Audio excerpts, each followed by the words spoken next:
تو کہنے لگی آپ کیا کھائیں گے؟ تو میں نے کہا نہ میں کھاؤں گا نہ تو کھائے گی، مہمان جو نبی پاک کا ہے۔ کہا اچھا، اب ذرا تجویز دیکھو میاں بیوی کی سوجھی آپس میں۔ کہتے ہیں کھانا لگا دینا، کیونکہ ایک آدھ بندے کا کھانا ہے۔ اپنی غربتوں کا ہر جگہ اظہار کرنا، رونا رونا، یہ دیکھو غربت کیسے چھپائی جا رہی ہے۔ اس کو کہا نہیں کہ چل تو تھوڑا رحم کھا، تو آیا ہے تو تھوڑا رحم کھا، یہ نہیں کہا اٹھ کے نا تو کھانا رکھنا اور اٹھ کے نا چراغ ٹھیک کرنے کے بہانے بجھا دینا۔ ہم دنیا والوں کے سامنے کیوں اپنے دکھ بیان کریں؟ ہم جو کہیں گے رب رسول کی بارگاہ میں کہیں گے۔ تو نا چراغ ٹھیک کرنے کے بہانے، اہلیہ اٹھی، کھانا دینے کے بعد چراغ ٹھیک کرنے کے بہانے بجھا دیا۔ خامد بھی ہاتھ چلاتے رہے، بیوی کبھی برتن رکھتی کبھی اٹھاتی، پتہ چلے کہ کھانا کھا رہے ہیں، کھانا کھایا جا رہا ہے۔ کہتے ہیں مہمان پیٹ بھر کے کھانا کھا گیا۔ یہ کام ہوا رات کے اندھیرے میں، اس وقت ہوا جب چراغ بھی بند تھا، اس وقت ہوا جب کوئی دیکھنے والا نہیں تھا، کسی پڑوسی کو بھی خبر نہیں تھی۔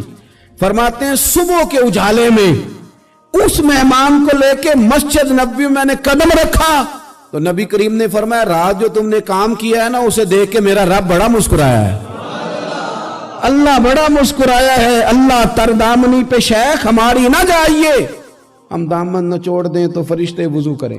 یہ شان ہے صحابہ کی۔